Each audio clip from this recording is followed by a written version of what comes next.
So what's up, guys? This is episode 3 of Small Talk with iXi. I'm FUNKNOWN. I'm here with Asadasa and Keiklu. Yep. What's going on? And this is just our little podcast that we're starting, shooting for bi-weekly, not really committed because you never know what can happen with schedules, but committed as hard as we can. As hard as we can. It's all about that drive, keeping consistent, getting that content out there for all our loving fans. Every other week. Check back every week. Maybe we'll just throw a curveball in. There'll be a different podcast there for you to check out. Different podcasts like our game pod that we have a few episodes up of, and just general videos of gameplay videos. You guys do what was it, Talking Dead or something similar like that, right? For a little bit. There's stuff out there. We're working on some of this new stuff that might be out there. Maybe some actual video content that might be out there to watch. Mm-hmm. It's good to check it out. Some gameplays, Gotta get up in there, It's youtube.com/iXi Club. Check it out if you're not already here. Yeah, right. Maybe you're hearing this in iTunes, One day we'll put all our podcasts up there. Soon enough. But how I like to start this podcast off is with just a little memory that we have, because I try to aim for a rotating panel with this podcast. So the memory involves something with gaming or maybe movies. We're big on the entertainment industry in general. And for this week, I want to focus on when each of us first got our little toesies dipped in Xbox Live. Yep. To start it off, I want to go with Asadasa because I think yours might be the most interesting of all of ours. Sure. Yes, sir. Sure, we all got interesting stories, but but you're the man of the betas. You get into everything. It's true. I get. That is definitely true. And, I mean, the only thing you're missing out from mine is people talking shit, so you're not really missing much. Well, there was a lot of that too, actually. It's the Wild West. Yep. Yeah, because people kind of get a little jealous sometimes. Like, oh man, where's my code or where's my thing? It was a little bit harder back in the day, I think. It was like, the fuck, you got this game for free? And it was also you're in high school, so it was like, get extra jealous. Exactly. But like, I think I just like how I found out about they were signing up betas. Like, I think it was just they had my recollection is they had like a beta portal where you could just sign up for things on Microsoft's website. And one of them was for the Xbox Live, so I kind of just signed up for it and forgot about it. And, shortly after, I ended up receiving an email. It was like, oh, you're in Xbox Live. And they sent me this big box that had like a headset and like the original disc that like when Xbox Live came out, it had this game Whacked on it, which was like would you say it was like a beat 'em up or like an action game kind of? I say it's like because it was 3D, but it had different characters, the different personalities to choose from, and I think it was like more maybe a mini game collection, I guess you can say. It was very like cartoonish, I remember. Like it had some style. Like I because they had different modes, right? Game. Yeah. Like I thought it was a good enough game, I didn't even know about those games until like actually about when you brought them up 10 minutes ago. Well, originally when you get the Xbox Live, when I got the disc, it had this other game on it, Revolt, which was like a RC car racing game. Yeah. And I had actually played that on the Dreamcast, and I played the shit out of that game. Like I really loved that game. It was fantastic. So it was really cool to now have the opportunity to play it online now, to actually take it. This is a game where I used to play in the porch, and like you can create your own tracks and you can do all of these cool things. So it was like you're an RC car and you're within like a neighborhood and you're doing things like within like half pipes and stuff. It had an isometric style view a little bit behind the camera. And it was just a really cool racing game for the time period. You had weapons like little bottle rockets and stuff that you can shoot at the other RC cars. And it was fun. It was a good game. Sounds dope. It was hot. I loved it. It was on the N64 too, but I played the Dreamcast version a lot. And when I was like, oh shit, now you get an online version of it? This is amazing. So I played the hell out of that. And then I think there was like a licensing issue. And now they ended up putting that whack game on it, which again wasn't bad. Whack game. But not exactly the best name for a game, right? It's like, pick up Xbox Live, you get this whacked game. I don't know, that game was right down my alley. I love the different characters they had. They were all, it was just over the top. And, in general, Funk loves whack games anyway. Come on now. It was a fun game, like, for real. But what was really cool about the Xbox Live experience, especially, was because I played games online on the computer, and way back, like since Doom came out, I used to play it all the time with my cousin and my brother online. Yeah. But with Xbox Live specifically, because now everyone needed to have the broadband connection, it came with the microphone. So there was a lot more like interactivity with other people that you weren't really getting on other platforms that might have been online. Because at least with this, especially in that beta experience, like everyone had this headphone and everyone was using the headset, so it was a little bit different in comparison to something like you can set up something to play like Team Fortress Online or Quake 3 with someone, but like Quake, not necessarily everyone has a headset, and also like the headsets kind of sucked. This one, like everyone had the same shitty headset. Is that the one where you needed the adapter to plug into the memory card slot, right? Yep. Yeah. Right on top. The Duke, baby. That's when I actually started clawing.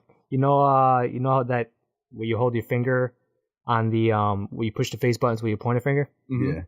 Yeah, that's what it's called, clawing. Because my hands were small, and trying to hold that big ass controller, there was no way I was gonna take my thumb off of the right stick to push those buttons. I know, right? So I had to improvise. I did that all the time in Mega Man X for the Super Nintendo. Yeah. And they came out with Mega Man X for the Virtual Console on the 3DS. And I started to play it, and the 3DS is just a smaller system. I'm like, I can't fucking play this. Because the way that I play it is just impossible. And like, I'm holding the system, and it's just like, I actively had to like get adjusted and readjust the controls. I had to change them around. I'm like, this is weird. Like, it's not the way I've played the game for the last 20 years, Yep. You had to retrain your brain. Yeah, it's different. It's really hard. Like, I tried. Like, I was like, oh man, I'm losing to Chill Penguin. Like, this should not happen. Oh, shit. I had to turn the game off, put it down for a minute. Be like, all right, let's think about things. That reminds me of Halo. Because I remember when Halo changed their button, like the default layout. Oh my god, what was it? It was from Halo 3, I think it was. I mean, Halo 4, I think it might have been. Well, I know with the left trigger aiming. Yeah, all that. I think Halo 5 had a default with that. I'm not sure. Oh, Halo 5. Oh, all right. Whatever it was, one of them. It fucked me up so bad. It's so bad. So, how about you, K-Clue, with your first encounter with Xbox Live? My first encounter with Xbox Live. Well, let's put it this way. When I first found out about it, I was like excited. You know what I mean? Because I never got to experience that before. Online gaming, yeah. Yep. And so I remember my brother, my parents obviously paid for my, what was it, $60 back then? I mean, $50 back then. I remember they paid for it for me to get my own name because so me and my brother didn't have to share. And my brother, like since he's the older brother, he had to make my name. It was either that or probably get my ass kicked. You know what I mean? So I'm like, fuck it. I went with it. He made my name, and he also wanted to start like a clan or whatever the hell you want to call it. And so his name was his name was defaulted by Xbox because he had no idea what he was doing. He made his Pigtailed Neo, and then Pigtailed Neo. Yeah, that's what it came out from Xbox. Xbox me. And then mine was with Neo. What I was telling you about the other night actually was Swift Killer Neo. So yeah, we had the fucking Neo brothers. Yeah, but were there any X's in those names? Oh no. Not yet. Like XXX Swift Killer Neo. that was a little later on. That was about 360 days. But with my first Xbox Live experience, my game had to be Counter-Strike. I think that was like the only game I played for about at least a year straight. Yeah. That game was so fun. I played a lot of it on the computer. Oh yeah. I never really got to play it on the computer because I forgot what. I don't know if my computer was able to run it or something back in the day, or I just never tried it. I don't remember. Yeah, it was good though on Xbox. It had I had fun. A competitive community too. It had a lot of competitive games back in the day, from what I remember. Sure. I miss running around. What was it? That map Miami. That was probably one of my favorite maps. Yeah, Counter-Strike has some good maps. I remember I miss just I miss like the old little camping spots too. I knew every spot and take out a whole team. Oh man, good old days. Was the Xbox version of Counter-Strike the first one to have single player on it? No, I don't. Against what do you mean, like against bots? Yeah. Oh, all right. Yeah, it was against bots. Yeah, I don't know if the computer had it. Or does it even have it now? I don't know. It has it now in Go, I think. Like Go definitely has it, and I think they added it eventually into like maybe when it was Source, but I think up until that point, like 1.5, 1.6, it didn't have that. I remember that being like one of the reasons I was kind of like, oh, maybe I'll pick up the Xbox version because I played it a lot on the computer too. Yeah, sure. So for me, my first Xbox Live experience was probably, well, other than through you because we've known each other since kindergarten. Goddamn. Right. So other than that, I don't remember what it was. It was probably Whack, the first game we played. Whack. But on my own, I remember first getting. I don't think I was in the beta program, but I remember when I got that starter box and then putting on that headset. It was so cool, you know. It fit my head nice and snug. And then putting in my name, I you know, you go to make your name or whatever. And then the first game I jumped into was actually a MotoGP demo. You remember that? Oh yeah. That game, I think you can only choose from one track and like maybe 2 bikes, but I played that game for hours. It was so fun. It's like that.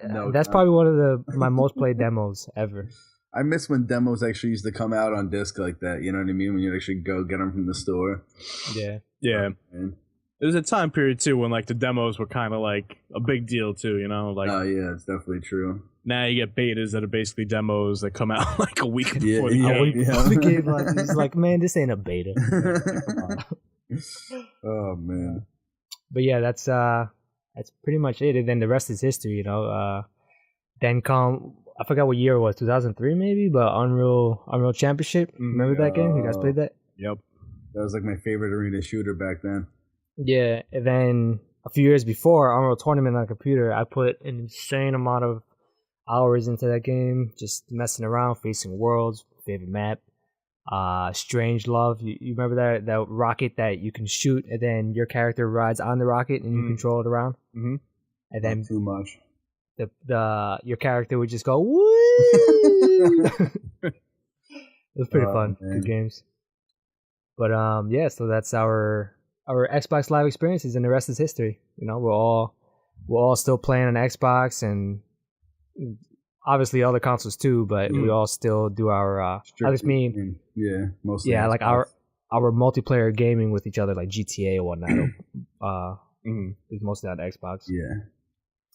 But now to jump into another section I like to have in this podcast is something where I ask you guys a creative question. So just something that'll show our personalities more, things like that we're interested in or whatnot. The whole goal behind this podcast in general. So for this week, I was thinking, what would be a good thing to show our interest in games, but maybe if we were to wish that, because you know how like that first time you play Pokemon, you're like, God damn, I wish I was running around this world as a Pokemon trainer, catching Pokemon and whatnot. Riding my bike, catching Pokemon. Yeah. So to ask the question is, what game world would you want to live in if you had to choose? So to start this off, I'll just throw it out there. Mushroom Kingdom. I would love to be in the Mushroom Kingdom. Why?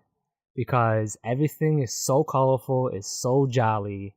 There's like nothing really life-threatening going on except for like Bowser kidnapping Peach. But that's not my problem, you know. That's Mario and his friends. What if it becomes your problem? What if he like conscripts you into like, come through, man, you're here. You gotta help me out. No, it's me, Mario. I need your help. Come on. See, now this is where the depth comes in, because in Mario, it's pretty much assumed that you'll have these kinds of crazy powers and maneuverability. So I'll be doing triple jumps and whatnot. And how crazy would that be? Just you walk outside your house and just do a fucking backflip on the roof and just hang out for the day. Walking on. What if you're Luigi though? Oh god, you die. Slipping everywhere. You're assuming you're gonna be Mario, but what if you're a Toad? You know. Well, if I'm Toad, then chances are I'm running really fast. You know. And you're away from the danger usually too. If you're old Toad. Then I'm the retired treasure tracker, letting everybody know where to find the goods. I'm just chilling in my house all day, playing games, fucking collecting my treasure. I'm all right. He'd be the Toad from N64 giving out lives. the little the transparent Toad in Mario's in Mario 64. You go up to and give tips. Yep. The fiction of Toad, the lore. Toad's, there's a story. There's a story there. For sure. So yeah, Mushroom Kingdom would be my choice. How about you guys? It's hard because I have a couple. Right, it's a little tough to nail down. There's a lot of places to be, especially because like a game like that you were on Xbox with me just playing, or in the party with me. I was just playing Red Dead. Like the Wild West seems like it would be an awesome spot, but then it wouldn't because there's a lot of violence. Right. But that does suit me a little bit. I mean, I'm not about killing people, shit, but definitely brawling a little bit. I mean, that's dangerous though. You try to go from one town to another. You get popped in the wilderness. Right? Yep. You just got all sorts of diseases that aren't really cured. Exactly. That's another thing that makes me not want to go there, just because you get like a little infection in your leg, you could lose your leg. Lose your life. Yeah, your life too. Yeah. But then another one I would like, but there's all been like, if I could, like another one I really enjoyed was actually, I know I talk shit about the game sometimes for being like lack of detail and all that, but was Assassin's Creed 3. I would like to be in that time. That's the American Colonial, right? Yeah. Well, yeah. Stuff like that interests me a lot. It's a good time period, I think. Like again, though, it's kind of like, damn, I cut myself, and all of a sudden, yeah, I'm dead. Oh shit! You got serious problems if you catch a fever. Don't worry, I'll come seek out the wise Toad. Name unknown. So what kind of role would you want to have in that time period? What would be your profession? Well, if we're talking the Wild West, I'd kind of be like, I'd want to be like, I don't know if have you guys seen what was it? What movie was that? Fuck. The new Quentin Tarantino movie. Django Unchained? Nah, after that. Crazy Eights, Wild Eights, the Hateful Eight. Hateful Eight. Yeah. Like I would. Oh wait, actually no, I think it was Django. I'm sorry. Yeah, you were right the first time. I'm sorry.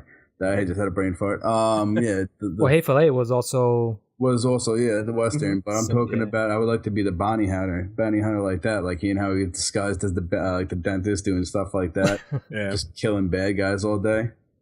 Yeah, it would be fun. That was a good movie, Django. Great movie. Yeah. Little racist, but great movie. Yeah. How about you, Steve? Time period too, I guess, right? Yeah. I think I go with Pokemon. Like, it seems like a little bit of a cop out because it was brought up a little bit beforehand.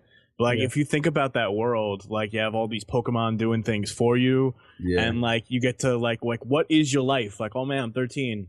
All right, I'm gonna go travel around and like catch some Pokemon and like fight gyms and like for real. People are gonna give me money for like it just seems like such an ill lifestyle to have. Like I'm just gonna wander and just like whatever. I got ill Pokemon and I know what to do with them, so people just throw money at me. It's like it just seems like a fucking that's a way to live, Shit, and then there's like a sense of discovery there too, I think, because like especially where they handle it in the games where you have new regions and these new regions have Pokemon that are specific to that region. So it's like you can kind of be like, you can live your life and you can go 20 years, all of a sudden it's like, yo, there's this island, and like if you bring your Meowth over there, like he becomes a dick. It's like, oh shit, where? Like that's like, oh dick. Oh shit. Marowak becomes like a fire ghost. Oh, that's crazy. For all my life, Marowak is being a Marowak, but all of a sudden I bring him to this island and he becomes a fire ghost. Like it's. That's funny though about the ghost thing, because I don't know if this is this official, the lore behind the Cubone and Marowak is it's in the Pokedex, that it's wearing its mother's skull. Mother's skull. That's there's a lot of fucked up. There's a lot of dark shit. That is dark. You can play like it's like a happy, fun world, but it's like straight up some of the dex entries, like there's one of them that's like a sarcophagus, and it's blatantly like his pre-evolved form is like, yeah, it's like dead people. Like they're ghosts and they become Pokemon. You know, it's like, oh, that's really messed up. There's Isn't that what a Haunter is? Ghastly? I think the Haunter might be a dead Pokemon, whereas I think the sarcophagus one is a dead person that I think became Pokemon or some shit. They had that in all the ones for Game Boy, right? I remember reading that. I feel like on like the Were you talking about sarcophagus? No, I mean like I remember going like the whole part with the Cubone, wearing the Mother Skull thing. Yeah, that was from Red and Blue. Yeah, Red. OG Pokemon. Yeah. Cofagrigus didn't come in until was it X and Y or Black and White? Yeah. See, I wouldn't know about that then. And there's like another one that's like a big balloon. It's like a ghost balloon, and it's like, oh, it grabs children and then like flies away. I'm like, oh, it's so messed up. Like, there's a lot of messed up stuff in the Pokedex where it's like, oh, this world. Like, if you think about it, a world we have these monsters that are like it's kind of a messed up world, right? Oh yeah, definitely is. But I mean, you build your team and then you travel with that team. Yep, and you're good. That is dope. Got your protection right there. That is dope. And then if they get hurt, then you got your potions. Just bring them into a center, and you're all set. Yep. You know? That'd be dope. 10 seconds later, they're all healed. Yep. It's whatever. You don't have to pay for it. It's like ding, ding, ding, ding, ding. Pretty much, and then they're all good. Yep. Oh man, there's some good choices. Oh man. Pokemon is just. I think that's something where anybody who knows of Pokemon has probably had a dream of right. Oh, definitely. Damn, I wish this world was real. And what I was going to say before with the whole Pokemon when you brought it up, because you said about going around being 13. Fucking what? Ash was what? In the show, 10 years old, walking around the world all by himself. Like, yo, come on, I wish. Imagine that. Yeah, and he's just got a squad he's rolling through with, and he's just like, all right, whatever, we're going to this Elite Four. All right, find the next Elite Four. Like, I'm going to beat one of them eventually. And then there's the added fact that Ash has definitely seen some shit. You know what I mean? Yeah. He gets zapped by Pikachu. Yeah. I think he's even in the Pokemon movie. He like legit died. Yeah, he turned to stone. Pokemon Tears brought him back. That's how you know that little motherfucker's pure. Oh, for sure. Pure. Some good choices. So to move on from that, now is a section where we like to bring our topics to discussion. Sort of maybe like a book club of sorts, you know? Mm-hmm. So I guess I'll start with mine. We each the idea behind this section though is that we each bring one topic, and although the previous episodes it was 3, but it can get a little crazy, so we're gonna go with one topic and a potential backup just in case another person has the same topic. So to start off, what I brought was regarding No Man's Sky and the shape that it launched in, everything surrounding its marketing and people's expectations going into it, the reception it has now, and pretty much all that. So have you guys had a chance to play it at all, or see it, or just know anything about the reception to? I haven't played it yet, but I've seen like some streams and some gameplay and stuff. But I haven't played it yet. You're familiar though with what's going on, right? Oh, absolutely. Okay, cool. Yeah. Yeah. So what is going on? Yeah. So to just jump right into it, No Man's Sky. This game was, it was hyped through the roof. Yeah, now, yes, it was. Now it can be, I guess it can be argued whether a lot of that falls on the developer or more the gaming media press. But either way, the expectations. There's an article on Polygon too that kind of talks about that side of it too, where it's like, you know, the gaming press had whatever they did, and there's Sony that did their part, but like, you know, the game people that play games themselves also are a little bit complicit in it. It's an interesting read, but yeah. Sorry to interrupt. No, for sure. There's been a lot of discussion surrounding No Man's Sky right now. A lot of sites are diving into, which is interesting, you know, because then you dissect the gaming industry from different levels instead of just critiquing a specific game. That's why I love this industry. It's crazy to me because like it's something similar to Pokemon Go, where like the game is kind of, become somewhat tertiary to the experience that other people have had. Yeah. More than anything else. Like, it's something that's gotten bigger than the game itself, and like the discussions around the game are somewhat more interesting than the games themselves. Yeah. And like those are the things that I find to be sticking points and that I've been kind of perseverating on and thinking about for extended periods of time.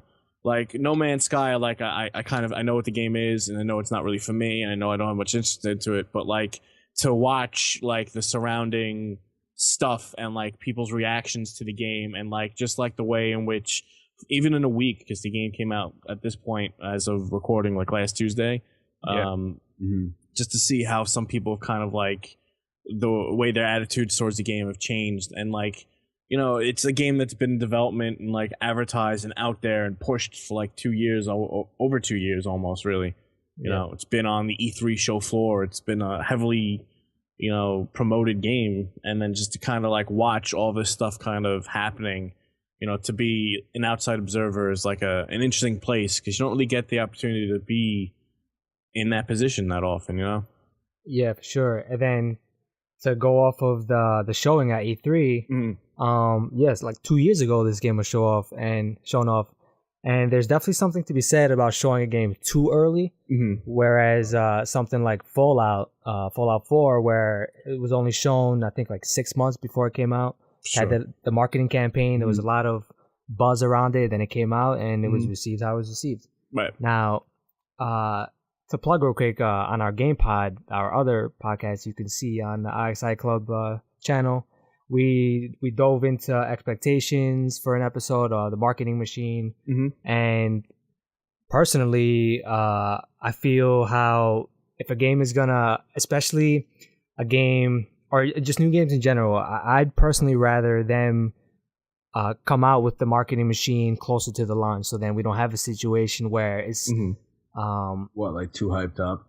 Yeah. Right, because over the past 2 years, this game was hyped up insanely because the developers, Sean Murray, who's the founder of Hello Games, he says that there's like quintillion planets to be explored. There's so much to do and whatnot, and the message is constantly getting exaggerated or misconstrued as the 2 years went on, and that's just way too much time to let it build up and for people to set unrealistic expectations for a game that, in my opinion, when I first saw it, as soon as they said it was procedurally generated, and then I heard the promises of unlimited planets that you can explore and how everything was designed, I knew that this game, and then you can see the landscapes, how they're kind of barren in the reveal trailer. I mean, me personally, I had my expectations reserved, but over time, over those 2 years, I can totally understand and see the perspective of people who went into this game who probably reached a certain point, maybe like a year ago, where they saw something and they're like, all right, I see all these promises they're giving us. I'm totally in. I'm on board. I can't wait to play this game, and it's going to be the greatest thing ever. And then some of that fault is on the gaming media, because all these headlines are... No game is like this. This game's gonna literally blow your mind. It's crazy how hyped this game was. Right. And then, so then come release, all these people who had these strong feelings for this game just from whatever footage they had, they go into it, they play it the first day, and then they see it's just really a glorified. I mean, I don't want to dismiss it too much, but in my perspective, it's just like, really, if you're not the kind of person that likes to go out and just farm resources and just like that kind of crafting, it's not really even a lot of crafting going on in the game, but just farming minerals and just doing the same tasks over and over and over and over again. I don't know, for me personally, I saw that as soon as they first revealed the game, and I think that when you look at the game when it first comes out, like I think myself too, I remember seeing it and being like, I don't think this is going to be a game that I'm really interested in, but like it was really the way that they were talking about the game. You know, I think you can kind of tell that it was coming out, and they were like, no, you're not really. It's not a game where you're going to be doing like space battles. It's not going to be a game where you're doing like this, and like they were saying a lot of the things that it isn't, but they weren't really saying what it was. And I was like, well, then I have to really go on really what I'm seeing, and what I'm seeing just kind of looks like a survival game or something where you're going around exploring and occasionally you shoot some stuff, and like I don't know if that really seems interesting to me. But it's a situation too where like the game blew up so hard because it was shown at E3 on Sony's press conference, and they put like a really big push towards it, you know? Yeah. And I can't blame Hello Games for taking that opportunity, because that's an opportunity you take up. But at the same time too, like I think that they didn't really have a good idea or set in stone what it is that they were really producing yet. And someone comes up to them and is like, you know, here's a huge opportunity to get out there and promote your stuff to thousands upon thousands of people, you know, on TV, on the internet, that are watching live streams of this thing. Yeah. And you want to take that? It's like, of course you take that. So you go out there and you show what you have, and even if that's not that much, and you sell a promise. And a lot of that ends up being what people were sold on. And like, I think even if they were to keep up with the game and like check up on what it is and be like, objectively, I see what this game is, but this man came out there and he said it was going to be this, this, and this. And that's kind of like the initial pitch that they were sold on. And that's why it lingers with them. You know, that's a first impression is huge. And when you come out there swinging like that and you make such a huge impact, and then they kind of, again, there was like 2 years at E3 in a row that shit was out there on the stage. You know, they made a pretty big deal out of it being out there. And then when they showed it that second time, it was like, it doesn't look like there's much going on still. And it was crazy to me too. Like, there's a whole separate discussion we can have on like the value proposition of games or whatever with price. But it was like when they announced it was a $60 game to me too, is when like I totally lost any interest in it to me, because like it's exactly not. I was just thinking. You know, it's something where I'm, you know, especially now the reaction that people are having, where it's like, oh, it's a game you can hang out and like keep yourself busy while you're listening to a podcast. I'm like, cool, but like I don't need to spend $60 for that. Like that seems kind of like a little too much for me to just not be to do something with my hands while I'm listening to something. You know what I mean? Shit, if I'm really that bored, I'd rather go to Addicting Games. You know what I'm saying? Than spend $60. Right. You know. Now, for another thing I wanted to focus on, though, to go back onto the marketing, is just how with Sean Murray specifically. I want to talk about multiplayer. So whenever Sean Murray was asked, and because this was a big deal to people, you know, having this vast universe to explore. How cool will it be if you're exploring a planet and all of a sudden, like, your friend just shows up, and then you start doing things together? Now, whenever directly asked about multiplayer, the answer was always, well, you know, it was quintillion planets, and what are the odds that you're really ever going to see anybody? It's very cagey, you know. It becomes very quickly apparent that it's deliberately misleading. It is, but it's also like that's I think the point that I think is most interesting about it is like it's deliberately misleading in a sense too, but also like the deliberate part is like the operative word there. You know, like I feel like it's a yes/no question. Is there multiplayer in the game? You say yes, there is, or no, there is not, and that's it. But like for whatever reason, and like I feel like it's a matter of being out of your depth. Like I feel like this man has had like such importance and value placed on his game, and it's a team of 15 people, and like there's been so much emphasis on it that like I don't know if I can necessarily fault him and just being like, no, there's not multiplayer, but like it like technically blah blah blah, like, you know, like to kind of not want to shoot himself in the foot at like the best chance he's gonna have to actually sell a lot of, like, it's such a weird situation because of what's been thrust upon them, you know. That when you see him do these interviews and like how he's so cagey, like me personally, I just really feel for the man, because like I don't know if I'd say he's doing anything necessarily malicious, but I feel like it is something where I mean that's he just straight up lied though about the multiplayer. I know, I saw. There isn't multiplayer at all. I mean, then there's the thing with instances that people are just in different instances, but then there's data the game mining doesn't that need was PSN at all. Like it's blatantly 100% not an online game. People have data mined the PC version, and there's nothing to do with multiplayer anywhere. Right. Like it's. I think it's a simple situation where like if he sat the hell down, caught his breath, and then was like, "Listen, it does not have a multiplayer, but the way the game looks a year from now is going to be different from what it is. And a year from now, maybe there will be multiplayer." It's like, cool. That's how you deliver that message. It's such a messaging problem. Like there's an inability it was such an interesting thing in the last week to watch how many times one man could shoot himself in the foot. Where at every opportunity he could say the right thing and get himself out of the situation, he just always went and said the wrong thing. It was so fascinating to watch. Yeah. Like it was masterclass in digging a hole for yourself. When did all this happen? Like during the week, you're saying?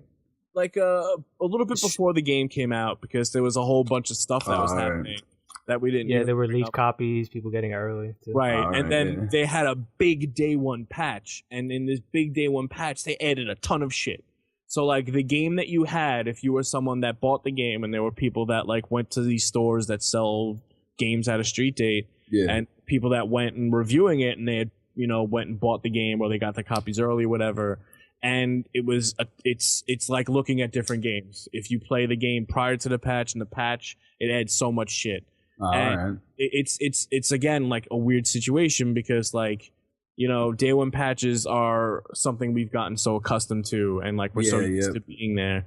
But at the same time, like you have these things that just like can make such a grand difference. And what are you supposed to judge the game on? What's on the disc? Like, what if you didn't have the internet and you weren't able to download the patch? Yeah, and that's a reality for a lot of people in this world. Right, it's definitely true. Whether it's data caps or slow internet speeds or whatnot, it's just messed up. Yep, it is, and it's something that's kind of shitty too, because at that point you're not really buying. Like it seems even more than like you're buying something that's early access.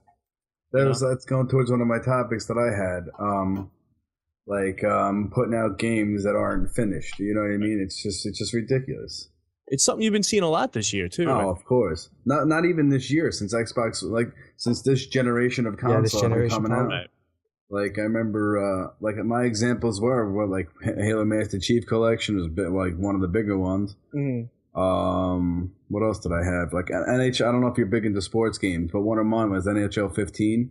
Like I bought that game, dude. I paid. It was literally paying $60 for. Oh right, it didn't have like half the features that the 360 previous year had, right? Exactly.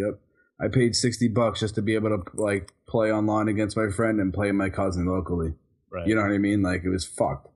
The WWE mode or anything. Is like equally fucked up, where it doesn't have the creative story mode or whatever. Oh yeah. I noticed that. Yeah. Mm-hmm. Street Fighter V this year is another big game like that. Personally, to me, kind of pissed me off, because truthfully, I actually like playing that game a lot. Mm-hmm. But everything else about that game is like a fucking train wreck, and it's a game that's been out at this point for 5 months, and like next month they're going to release the last DLC character for the season. Yep. And next month is also when they're adding the ability to fight against the computer. So just adding that now? Yeah. Like how is it that the game I feel like that's something that would come out day one, or should come out day one. You would think, right? Like I'm not even a fighting game, like into like fighting games like that, but that's something I would expect, especially because for somebody like me that's like terrible at those games, I would like to learn, you know what I mean? So, and that's the best way to learn, is against bots. Exactly, and then you're playing this game. Like it was such a train wreck when that game came out, especially because there's a lot of stuff that happened with that game that was fucked up. But it's crazy. No? So let's just do that then. Let's go right into Keiku's topic, which is, you said day one patches, right? Yeah, pretty much, yeah. Yeah, I mean, these days it's crazy compared to the like just random generation, the N64 days. You launch a game and that was it. Yep. Blemishes and all. See, but you see, there's some. I mean, we spoke some of the negatives of that, of having a day one patch, for people with spotty internet. Yes. Right. But I guess some of the benefit though is you can continue working on a game past the date it goes gold, and then have a vastly improved game for it. So I mean, there's definitely positives and negatives to both, but for sure this generation is rampant with patches day one, after the fact, adding in features were standard in previous games. Because we've had day one patches for a long time at this point, like since 360 even. Yeah, but it's gotten egregious to the point where it's not even so much that it's a day one patch, so much as it's that a shipment of an incomplete game. Because prior, at the very least, you might have come out with a patch, but there was like an expectation that whatever, I'll play this game and it'll still be like complete. Like it'll be playable. No, yeah, exactly. But I get now you buy a game and you can't really necessarily expect that. No, yep, that was like Division. I mean, I thought that they kept on pushing that game back and back. I kept on telling everybody, I'm like, I'm glad they are. You know what I mean? I'm like, maybe we'll get like a fully complete game that's not going to be too glitchy when it first comes out, or you know what I mean, like anything like that. No problems. Like, I mean, what Division content wise when it first came out, it had plenty of that.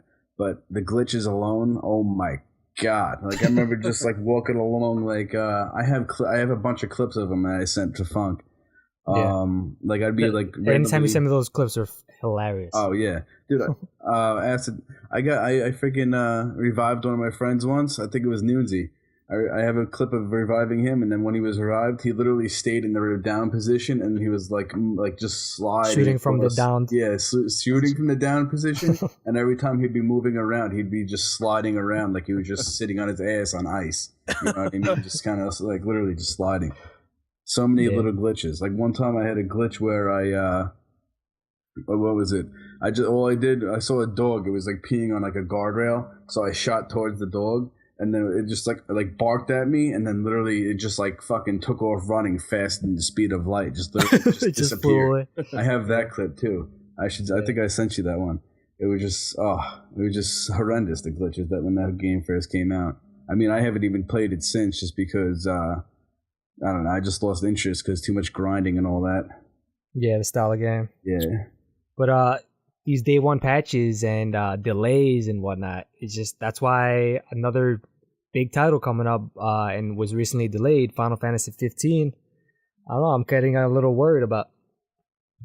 I don't know if that game, it only got pushed back 2 months, right?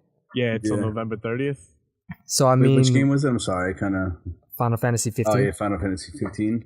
Yeah, I don't know much about that, but it looks kind of good.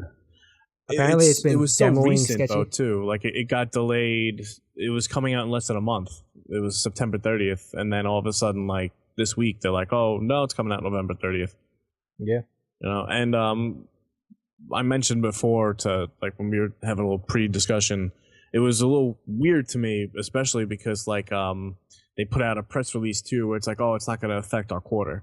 So it was like a really weird thing to me that kind of like indicated that they kind of knew that maybe this game wouldn't have made the date that they were kind of setting for, or like they weren't 100% on it.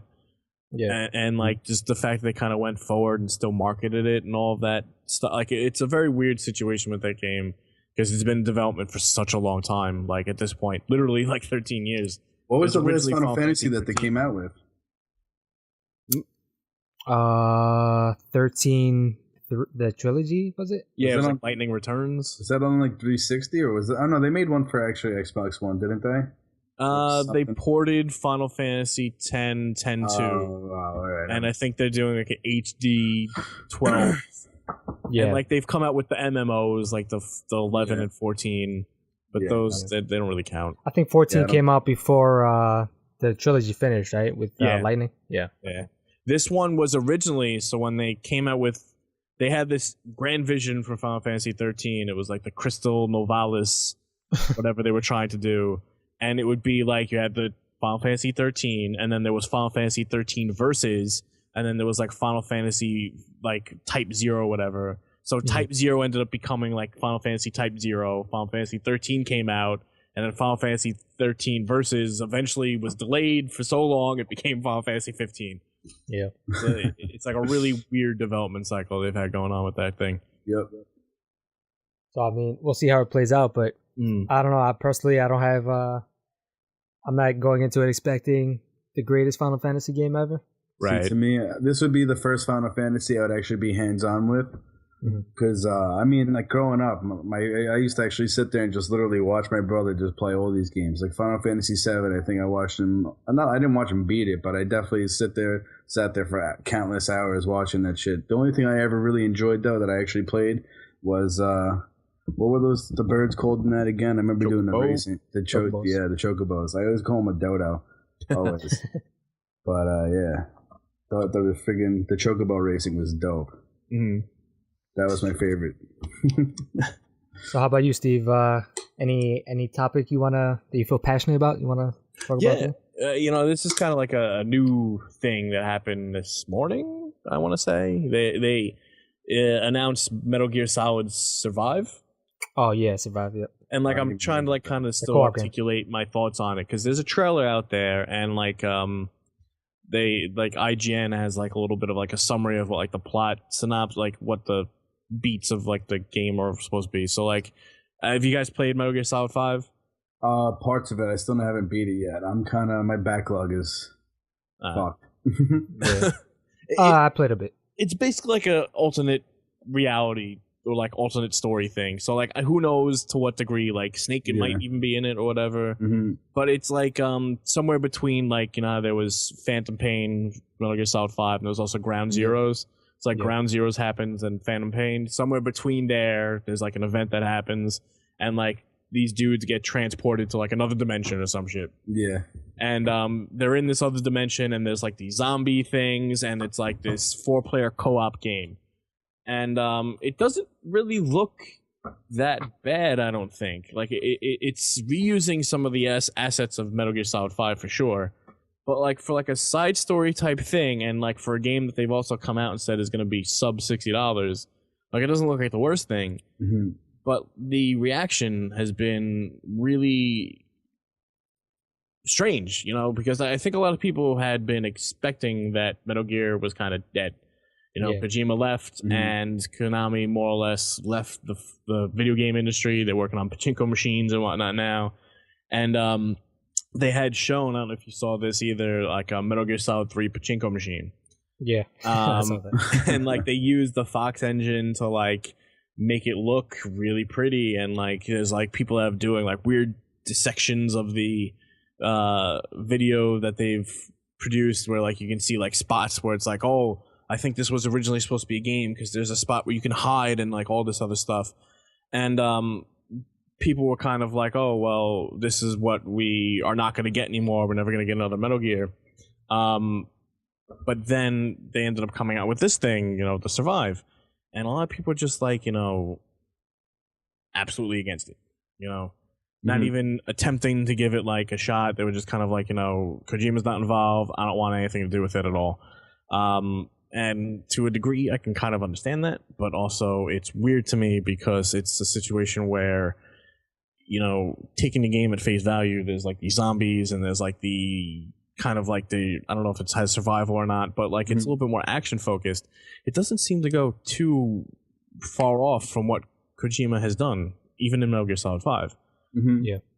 So the reaction has been so like vitriolic and just kind of like fuck Konami and like just immediately dismissing it. Yeah, just like kind of like immediately just been like, we don't want anything to do with it. And there's people that are like, I wish they would have just come out with the Metal Gear Solid 3 HD. And it's like, well, for one, who knows if they're doing that or not. Yeah.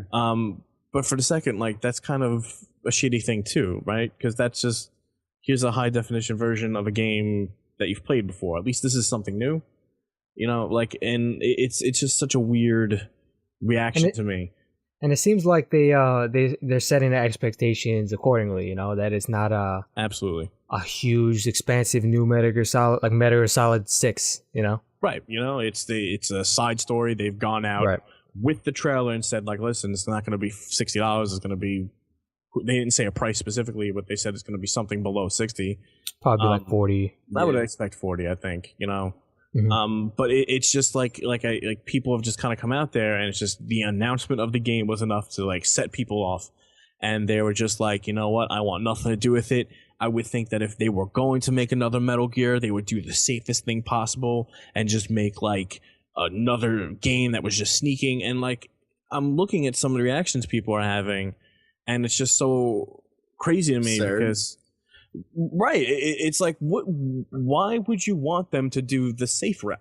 No, yeah, exactly. Because why would you want the same thing you've had for like years and years? You know what I mean? You want to experience something like that's original. You know what I mean? Not something fresh. Yeah, exactly. Right. It's just it's the situation where it's fandoms. It's people that are just so invested in Kojima and.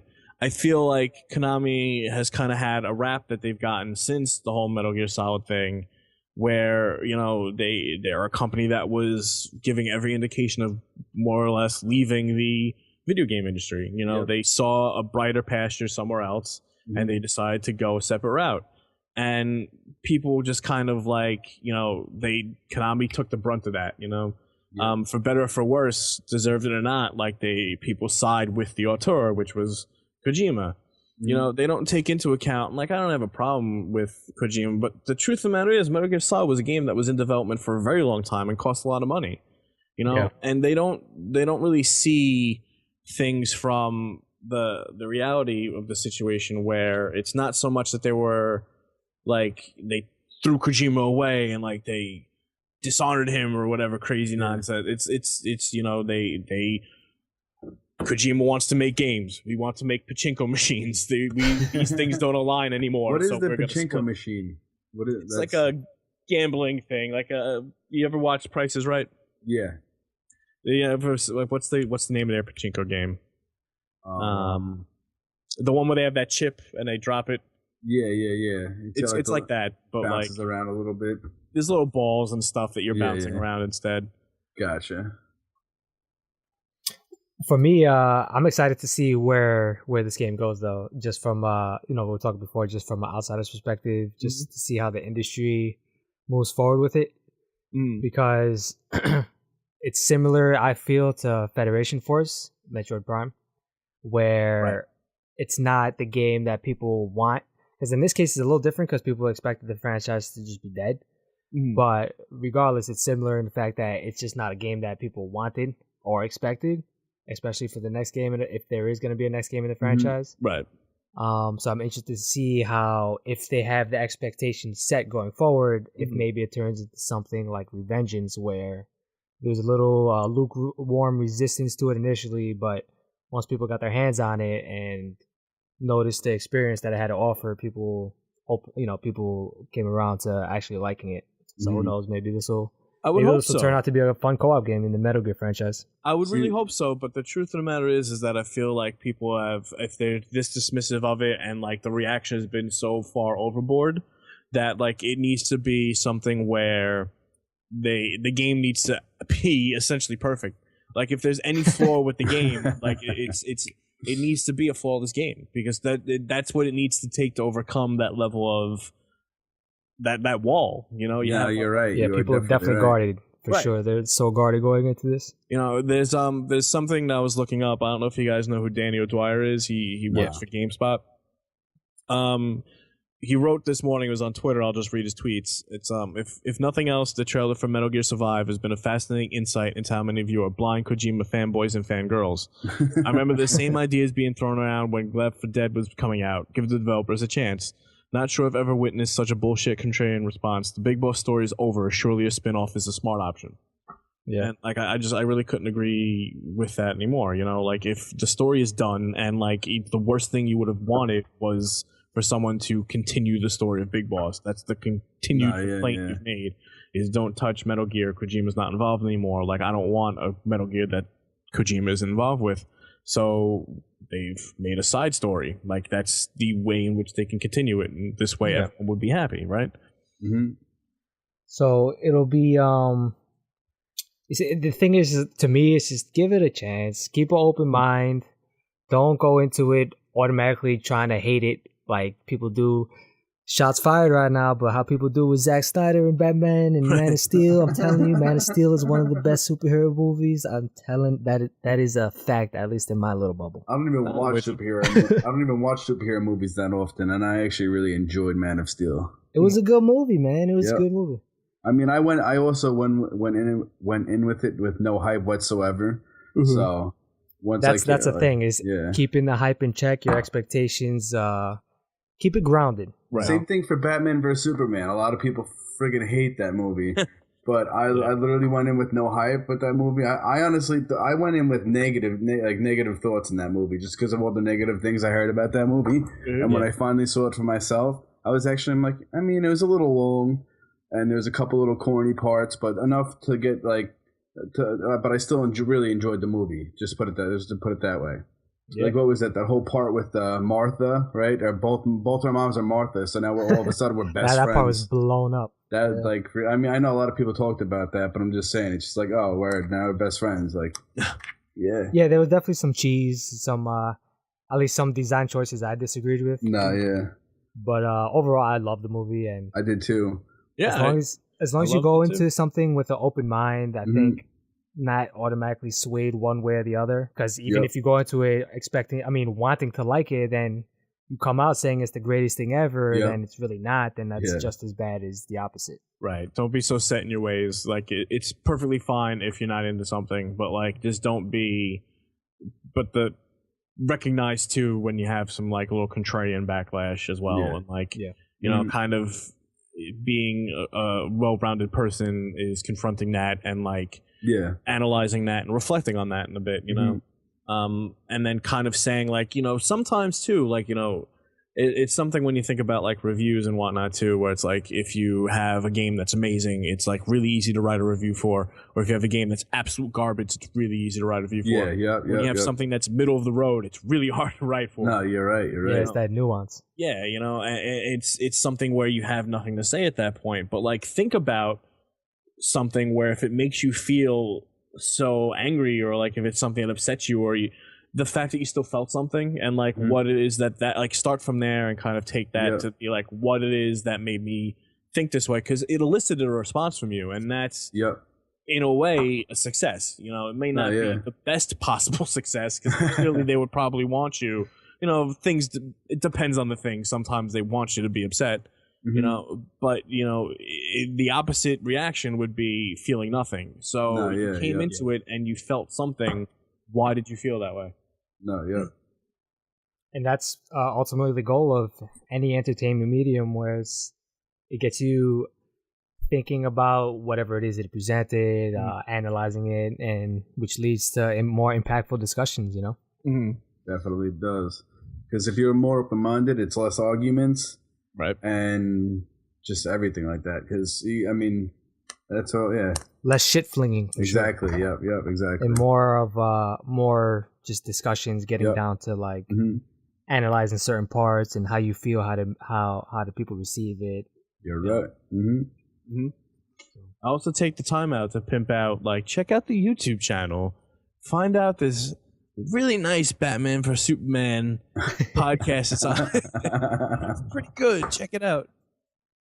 Yeah, it was. I definitely enjoyed discussing that. Yeah, for sure. I can't wait to discuss. Oh, I didn't even know you guys did that. Shows how much I pay attention. Yeah, way to go, Ben. I just can't wait for the Justice League though. And then you saw the picture that was tweeted of the black Superman suit. No, but all I know is that Wonder Woman's hot as fuck. Oh shit, my bad. I know Steve. That's still crazy to me. Just to shout out for a second how you went into Batman vs Superman without knowing about Doomsday. No spoilers. That's insane. I had no clue. I didn't know about Doomsday either. Yeah, that's awesome. I went into Suicide Squad. I didn't see a trailer either. Yeah.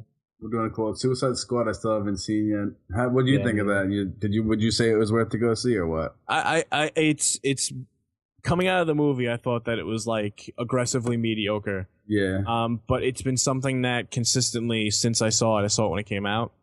I've been thinking about a lot, and I think that it's probably a little bit more on the bad side. But the fact of the matter is that in comparison to other movies where I kind of watch them and I think about them for a little bit and then they disappear, this has been something that's been lingering a little bit. Yeah. And it's been, again, like another one of those situations where the reaction from everyone else, you know, I saw it with a friend, like a couple of friends, and one of my friends was like super upset at the movie. And it's something where, like, you know, not to repeat myself, like I was just so interested in the fact that he felt so strongly one way about the movie. Whereas when I came out of it, I was like, yeah, I was entertained. And that was kind of where I left it. You know, it felt to me like the most Marvel movie yet that DC has kind of come out with. Gotcha. And knowing, you know, the director and, like, you know, to think about it and a lot of it, he's a very political director, and I think a lot of that stuff was intentional, and I think that a lot of it was designed to be almost commentary on that style of movie. Whether or not that's something we really need to have is another story. But like, for me, and this is something I've said before, I appreciate effort and the attempt at trying something. That goes a long way for me in comparison to just, well, this will make us money. Like, that goes far. And that's why I loved Man of Steel. It's just the world that it grounded its reality in. I loved it. Because what would it be like in our world if Superman, being like Superman, were to exist?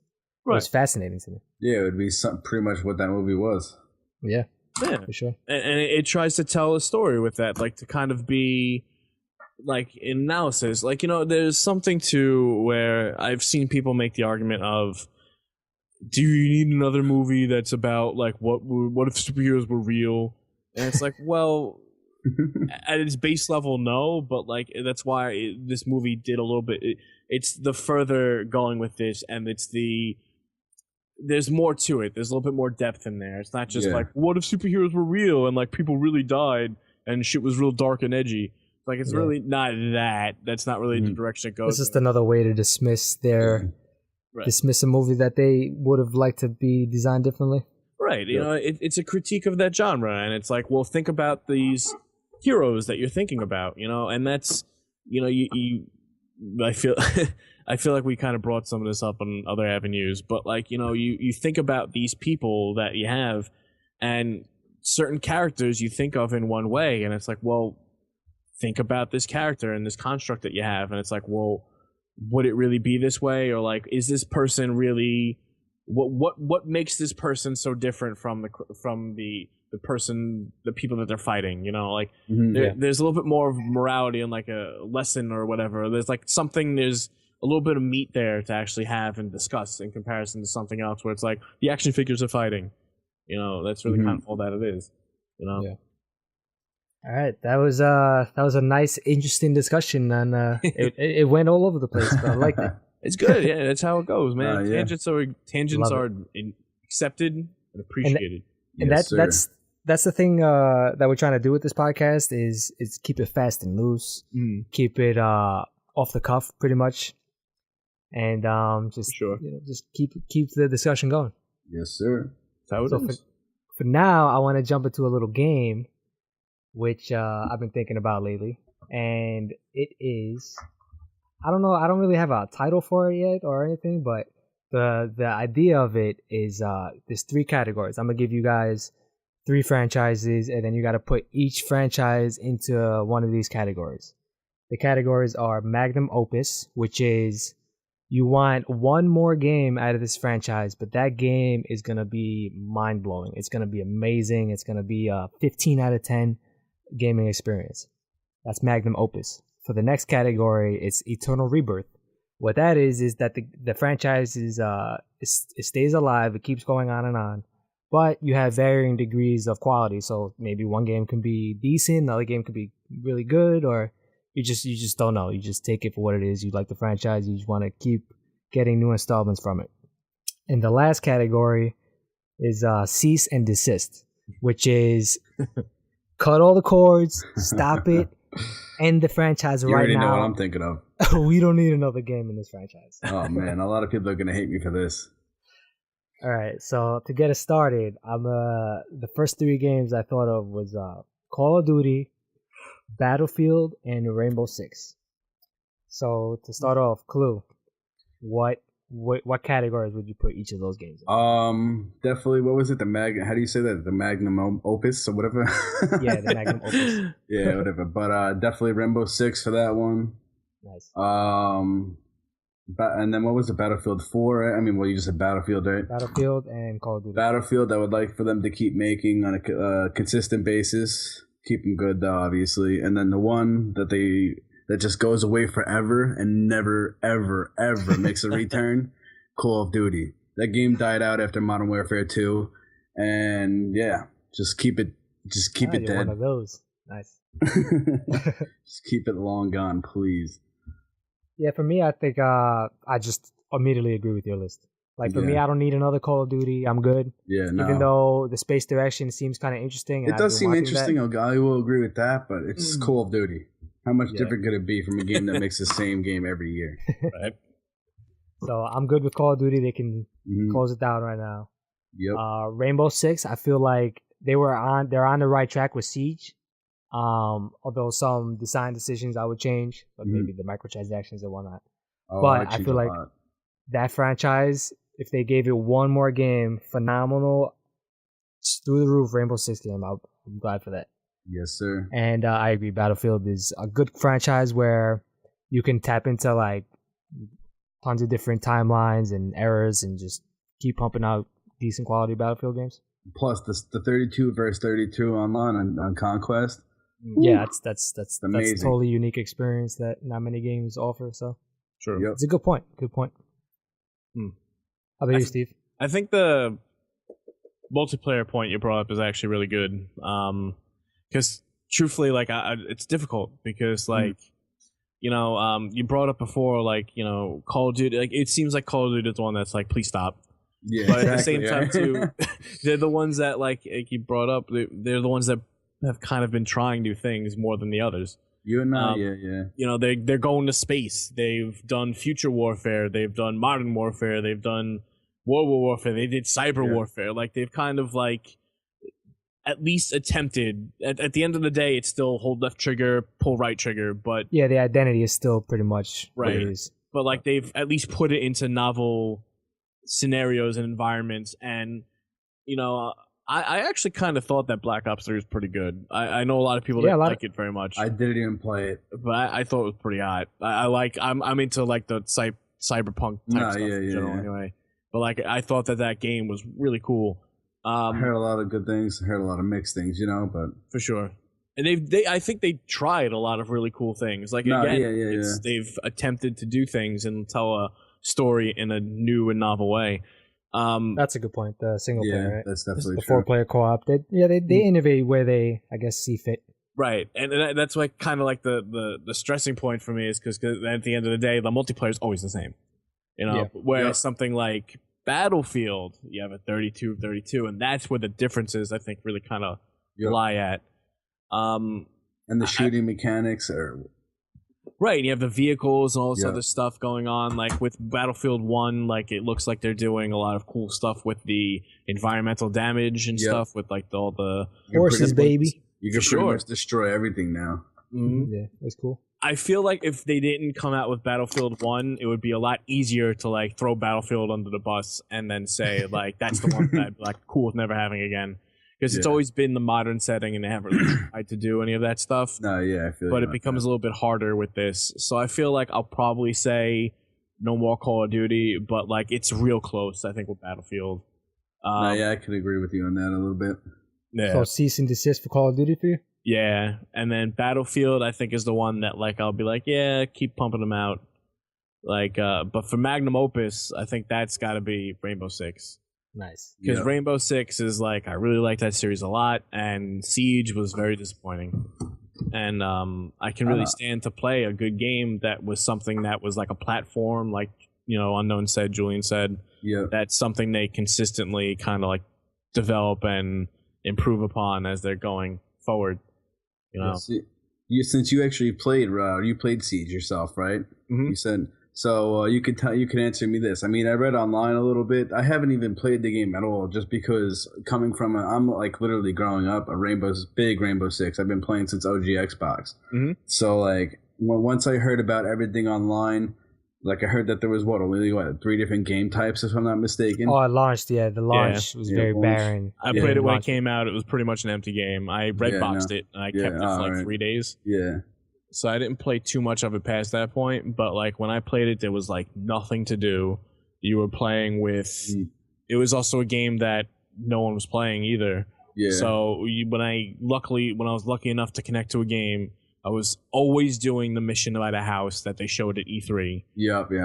And I was like, I know there's other missions here. It's like, can I please play another one? But I would hardly ever see them. So I was always doing this one, and like it was just there was nothing to it, and I was like, well. For $9, I guess I can do worse, but like, I would have been pissed if I paid full price. 60, yeah. You know? Dude, I complained to Funk for so many times about that game.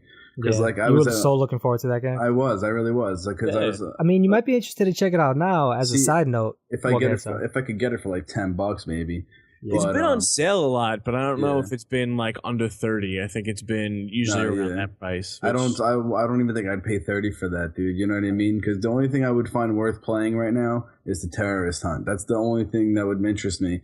Like you're talking to me, like I said, I played them all. Like fucking, they used to have like 12 different game types. I feel like you went from team sharpshooter to sharpshooter. Right. You had the just like the bombing game types, you know what I mean, to defuse the shit and whatever. You used to have a legitimate single player mode. Yeah, the story had tactics and everything like that. The story alone too. Yeah, I mean, back then I was more multiplayer.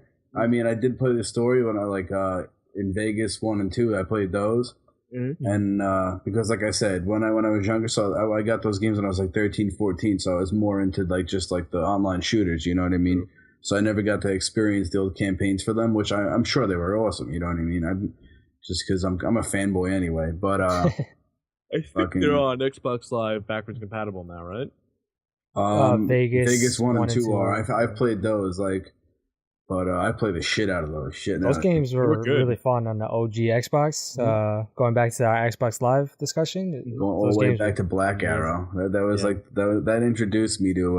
I know it wasn't the first one, but I think it was one of the first ones for regular Xbox. I remember, and that's when I fell in love. It was like finally playing a realistic shooter instead of putting somebody down. More methodical. Instead of putting one person down with one mag, I'm putting down with somebody 3 shots. You know what I mean? Like 3 well-placed shots, done. High precision aiming. As a side note with Siege, though, it's interesting how the patches and the updates it's seen. Mm-hmm. Now it has a larger population than when it launched, so it's actually seeing an increase. I've seen it. I have a few friends on my list now. I play it consistently. I feel like people picked it up once the price went down. They were like, I'll wait for this drop, and they've kind of picked it up. Yeah, for sure. Price drops definitely help. Yeah, it definitely does. So to jump into the next 3 games, you guys ready for this? This is going to be a little, I don't know if it'll get too crazy, but here you go. GTA, Saints Row, and Crackdown. Where did you guys put those games? I guess, Steve, if you want to go first this time? Sure. GTA, just the series, right? Not any specific one? Yeah, just the series.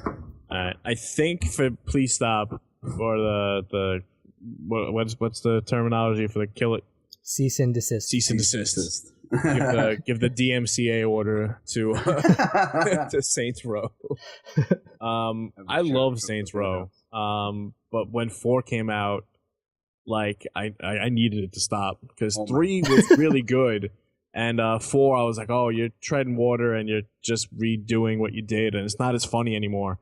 The humor that they had, like 3 was probably one of my favorite games of that year, and then 4 just didn't really hold a candle to it. It just felt like a needless sequel, and I don't know what they can do for a Saints Row 5. Like it's kind of, they've gotten to a point where I don't know where that franchise can go.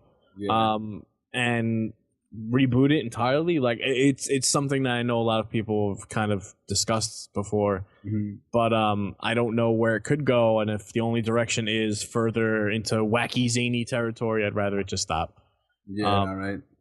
So that's got to be my cease and desist.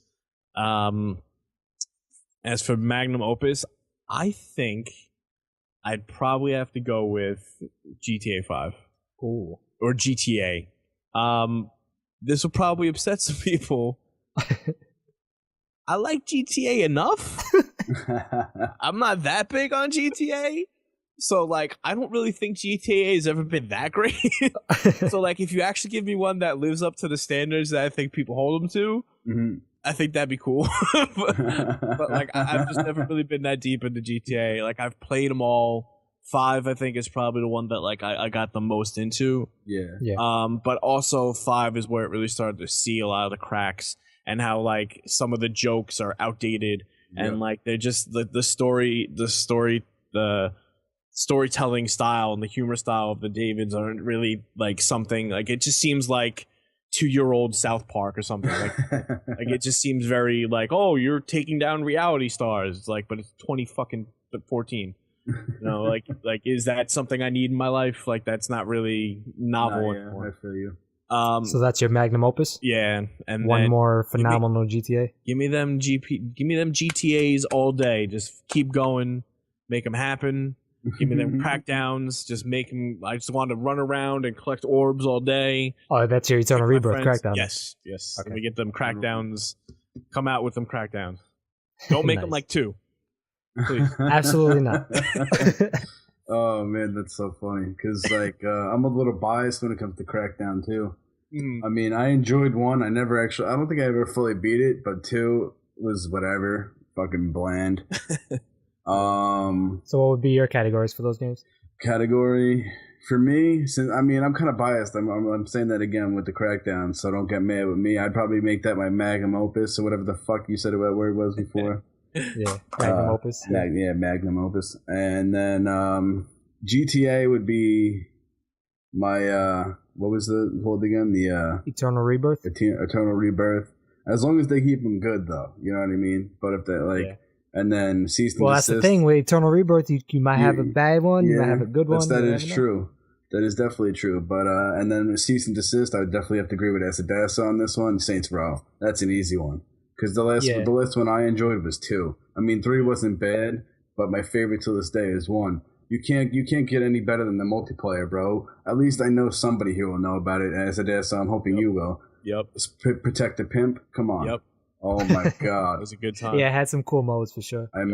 Those good old days, man. That was also like the first like Saints Row 1 was garbage. Trying too hard to be a GTA clone, and then 2 came out, and that's when it really came into its own, had its own identity, and then they really found themselves. I feel in 3, and then in 4, like they just kind of lost it. Yeah. I feel you. 4, I don't really fuck with at all. I played very, very little bit of it. Tried to get it, like to stay interested. Yeah. And I'm just glad it was free. Just put it that way. Got games with gold, eh? Yeah. Word. I hear you. Yeah, so for me, definitely cease and desist. That's a no-brainer for me too. Saints Row, get out. Agents of Mayhem, maybe that'll replace it. Who knows? But although that doesn't even look too great in my opinion, but whatever. So that one cease and desist. For Eternal Rebirth, I'm definitely gonna have to go with GTA because, in my opinion, I think most of the GTA games are pretty decent, and I think they can do a lot of cool things going forward, different areas or different timelines again as well. There's what I said for Battlefield. True. So I'd like that to keep going. Now for the magnum opus, it would definitely for me be Crackdown because Crackdown 2 happened and I wouldn't want another Crackdown 2, you know? Mm-hmm. So if Crackdown 3 is the magnum opus for Crackdown, that game will be my game of forever. Because collecting orbs, playing co-op with friends, exploring the environment, scaling these tall-ass buildings, and then there was even one achievement. What happened? I said I missed the vehicles. Sorry for interrupting. But... Oh, the vehicles are really fun, especially the Asian vehicles. And then as you leveled up, they transformed into cool things. Yeah. They had cool, sleeker designs and whatnot. Remember the one driving up the side of the building, right? Yep. Yeah, the SUV. You can drive up buildings and you can jump with it. Nuts. Yep. The game was like everything I wanted out of GTA, but never got from GTA because it just wasn't that style of game. It was a great early 360 experience too. Definitely was. You can play with friends and stuff. It was such a great experience. Scaling buildings was so fun. Yeah. Just going orb collecting, just that little beep, that little sound effect that it does. It just feeds right into your soul. You feel it.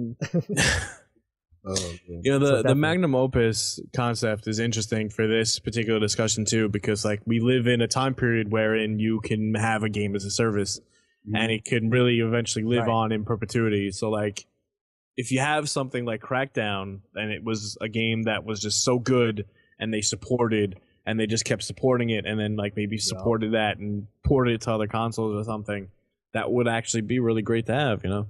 Just keep coming out with new content, new missions, something new whatever. New expansion packs, some new DLC, whatever. It's like, you know. As long as that foundation is set and that magnum opus is amazing, then I'm good with that final Crackdown.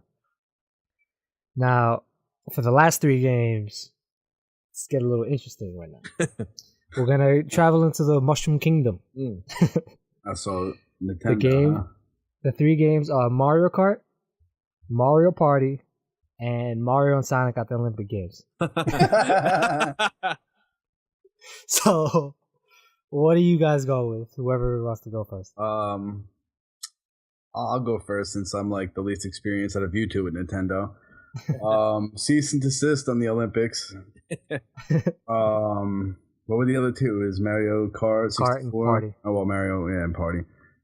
Fuck, I miss Mario Kart 64. I had to throw that in there. Great game. Make one the magnum opus Mario Party. I'll say that, and then the rebirth would be Mario Kart. Always have fun with Mario Kart. I mean, then again, I always have fun with Mario Party too. I mean, so it's a little. I know that's why it's a tough choice. It is a tough choice. Don't get me wrong, but I would like because like I felt like I mean I didn't even play the newest one like you guys. I'm sure you guys have or whatever. 10, yeah. Yeah, Mario Party 10. That was just a huge disappointment. Huge disappointment for me. Not even hearing that it didn't have online play. That's like, how do you do that? Like what? Yeah, no, I've always wanted online for Mario Party. Joining online with you guys, however, and just laughing our asses off. Sometimes I play Mario Party 1, 2, and 3 online on emulators. Oh, good old days, man. So fun. It is so fun. Missed those were the best ones. How about you, Steve? Where would you put them? I think I'd do the same ones, to be honest. Like, I think, the Olympic Games have never really been that hot. So, DMCA that, keep them out, do something better with that partnership. Let's get that Mario and Sonic platformer. Let's make it happen. Truthfully, I feel like like I said, they've never been that hot, but I feel they've also been just mediocre. I don't know if I'd ever say they've been like the hottest of trash or anything like that. Yeah. They've been efficient mini game collections. That's really not anything that I'm particularly interested in that much. So that's kind of where it is. And in that sense, I'm also like very tempted to be like, magnum opus, like actually make a decent one. That's what I'm thinking. Imagine if they made one phenomenal Mario and Sonic at the Olympics Games. Right? That could actually kind of be pretty hot, right? But just having those 2 universes together. And like the actual like maybe if they made like the RPG style that like the portable like Mario Sports series has always had, like if they get Camelot involved somehow, like just they could probably do some pretty cool shit with that, even within the context of Olympics. But it never happens. But then you also have the other 2 games to consider because those are big deals. These are heavy hitters. It's true, and that's why it's kind of like, all right, so I feel kind of okay with letting Mario and Sonic kind of fall by the wayside. Yeah, and then that's where it gets a little tough. I feel like the magnum opus should probably be Mario Party, because I feel like as a platform, it's probably the easiest one to just kind of continue. Yeah, Mario Party is a situation where if they made one game and they just made an amazing online, game, all they had to do is just put in new mini games, new boards, new characters. It'd be an easy game to update as a platform. On the other hand, one of the things that I really like about the Mario Party series is that they do something new with each iteration. They're coming out with the new one for the 3DS in November, and it's like very single player focused in a lot of ways. And like I think that it's a faster paced game. And it's like more of like you're all moving at the same time. It's not a situation where like one person moves and the other ones go. And then when I think about something like Mario Party 10 even, it's like it didn't have online, but they tried to do some cool, interesting things there where it's like you had the Bowser mode. You had, a fifth person was always playing as Bowser, like a big screen, and there were mini games as Bowser. Like they did some cool things there that I don't know if they'd necessarily be able to do in platform iterations. That being said, I think it's the best suited for the magnum opus style of like something that lives on in perpetuity and is just supported. And then Mario Kart's Mario Kart, like I always love some new ones. Hell yeah. We get some new ones, new styles. And like again, Mario Kart 2 I think can benefit. Like Mario Kart 8 might as well be a magnum opus in a lot of ways because that game is amazing. That game is dope. But like when you think of Mario Kart, you get like Double Dash, you have the original style or like the 60. I was gonna bring up Double Dash. Yep. Double Dash is awesome. Right, and you wouldn't be able to do stuff like Double Dash if you had a magnum opus. So like I think you get more value out of something where you can just kind of what is it? What are we calling it? Eternal Rebirth. Eternal Rebirth. It's just like come out with a new one each generation and then make a new attempt at something. Like again, 8 with the gravity and like the F-Zero style like oh yeah. Oh man. That would be impossible to do if you had like a game that you were just updating. You really couldn't add something like that. Yeah, it would be a big drastic. Right. You see, for me, I think we're all in agreement with this one. Mm-hmm. Like when it comes to, you make a good argument for the magnum opus for Mario and Sonic, but when you compare it to the gravity of, no pun intended, Mario Kart 8. But when you compare it to Mario Kart and Mario Party, those games are just stellar franchises that the next one comes out, chances are I'm probably just going to buy it. No, yeah. So for me, with the Eternal Rebirth, I would definitely go with Mario Kart for that reason that you guys brought up, where that the next one is probably going to be good and it's going to try something different. Exactly. So to bring up Double Dash, the two people on one cart, that dynamic was so amazing. You can get some real cool strategies going with your weight differences and the different items you can hold. For sure. And then it leads to some really amazing co-op moments where you can play 2 players and one person races and the other person focuses only on using the items. Yep. That's phenomenal. So something like that, fun, man. It was so good. And something like that you can get if they keep making Mario games. Right. So and then there's also the inclusion of new characters that who knows, maybe the next Mario game they'll expand it beyond Link and maybe they'll throw like a Samus with her ship as a cart or something. That'd be kind of cool. Yeah. So I would like that for Eternal Rebirth. For Magnum Opus, now Mario Party, they come up with one phenomenal Mario Party game. They can just keep adding mini games onto it, and then I feel like it's less complicated than something with like a Mario Kart, where like you don't need to have such crazy. Even though they had the innovations from between Mario Parties, as long as they have that one solid foundation. Like me personally, if they went back to like 1, 2, or 3, and then they kept adding new mini games onto that, because this allows them the opportunity to like refine what they have and include like the best of the best for their mini games, and then focus really on if they want to add something new, is it going to add something more to the experience than on top of what we already have? Because the mini games that would be in the Magnum Opus are there forever. Right. So yeah, Mario Party definitely for that. This game, I think we were all unanimous on that one. It was crazy. I think so. Yeah. Pretty much.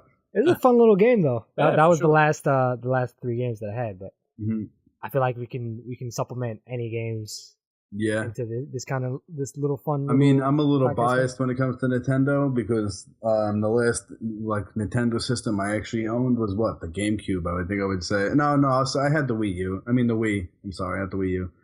But I'm like the actual Nintendo system that I played countless hours on was definitely the GameCube. Yeah. Actually, to bring up something related to that, on the last episode of Small Talk, we discussed what it would take or what would get us interested in a future Nintendo console.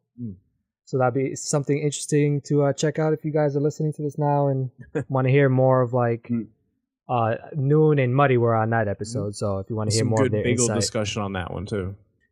some excellent bagel discussion. You want to know some bagel lore? Get in on that. Nice. Oh man. So to close off Small Talk, I like to end with bets. This will be a consistent section every week until I don't know, maybe we'll get bored of it and not have much interest going forward. But to bring up last week's bet, it was revolving around Suicide Squad. So the bet was in the IGN review of Suicide Squad, how many times do they specifically mention the word Marvel? Now, for me, I said 3, even though I was like, maybe they'll go with 2. I can't see them mentioning more because they'll definitely allude to Marvel, but I don't know because the bet was specific. And Noon was clever in ironing out the specifics because I was like specifically mention the word Marvel because they can allude to it or point to it in many ways without saying Marvel. You know? Right. So the results of that was surprisingly they only said it once. Money said they would say it like 6 times, I think. I said 3, Noon said 2. So Noon's not here right now, but he takes away. He got that victory. He got that point. Noon's like that dude on The Price is Right. Always bet $1. Yeah. But that's another thing I should note. With this, it's whoever's closest to it. So it's not if you go over it, then you're thrown out. So it's so whoever gets closest to whatever the bet is, then you win. True. So for this week's bet, I want to going back to Nomansky. I want to. That's a Russian dude. He's one of my friends. He's getting real big in the gaming industry right now. But he's coming out with some things, He's coming out with some controversy. Very procedural about the way he creates his games. It's kind of controversial right now, but we'll see where it goes. So, if you go to Metacritic this time next week, what is going to be the score for No Man's Sky? So, I'll give you guys a second to think about it, and we'll go around. I mean, can we base it on what we know the score is now? Yeah, because Metacritic changes depending on.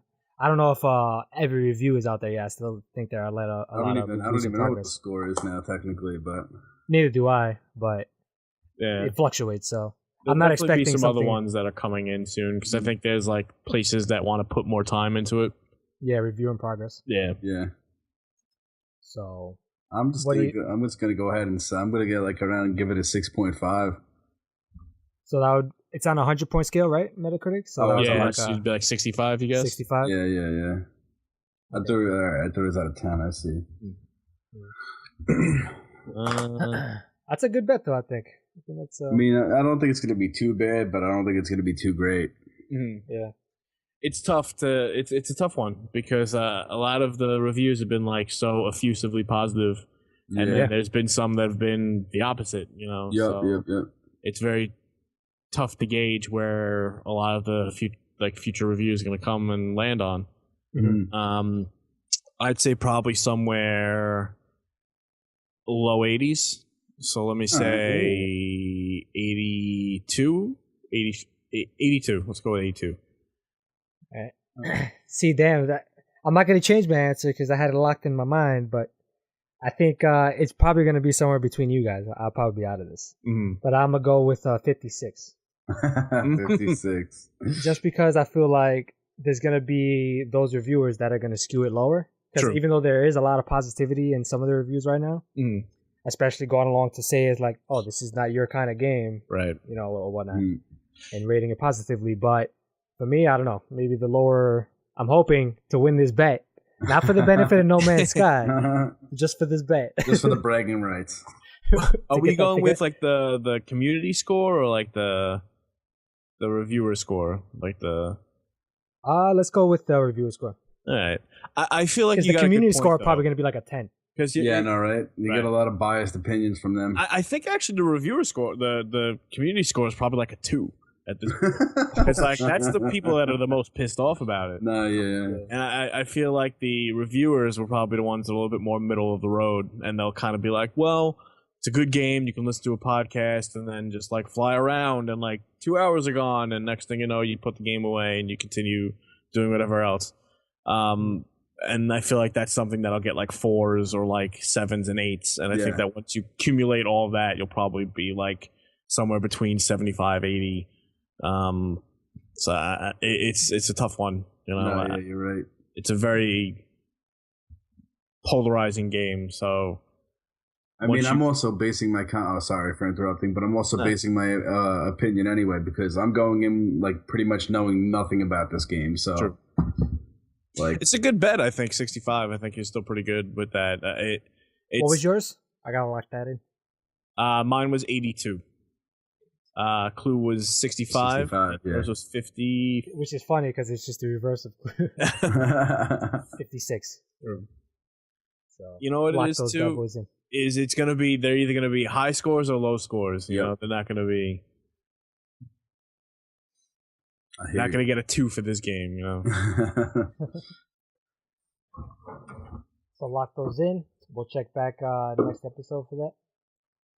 And to wrap up this podcast, let's I guess give our little plugs, our Twitter handles, and I'll start off with plugging iXi. Mm-hmm. Our Twitter for iXi Club is just at iXi Club. You can find us on YouTube, youtube.com/iXi Club, twitch.tv. We occasionally stream various games. Twitch.tv/iXi Club. If you want to reach us, you can either comment on this video, either YouTube, or if you want to send us an email, you can reach us at theixiclub@gmail.com. Nice.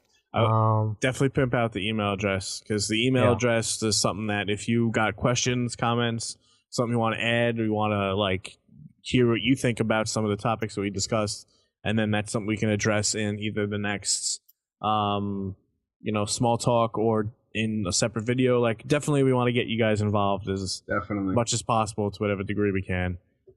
So for sure, if you have something to say, get in the comments, reach out to us. Maybe even give us some certain topics to talk about as well. Definitely. Like if you want to even again, this is something where you can kind of get to know us too. Mm-hmm. And then from there, maybe we can there's a lot of ideas we have kind of brewing about community outreach and involvement. And the more involved you get with us, and the more effectively we can kind of handle that and kind of, work with everyone. So definitely get involved with us. As for me, you can reach me on Twitter at ASADASA. And Clue? You could reach me on Twitter also at KCluebreh, KCLUEBREHH. Is there are there any underscores, or is it just all one word? All one word, no underscores. KCluebreh with 2 H's. Nice. And me personally, you can reach me on Twitter at unknownixi. Still, last week I spoke about this random guy, FUNKNOWN, at FUNKNOWN, that's trying to get that Twitter handle, man. They haven't made a comment in 4 or 5 years. Come on, Twitter. If you're listening to this, someone on Twitter, please just cancel that account. Give it to me.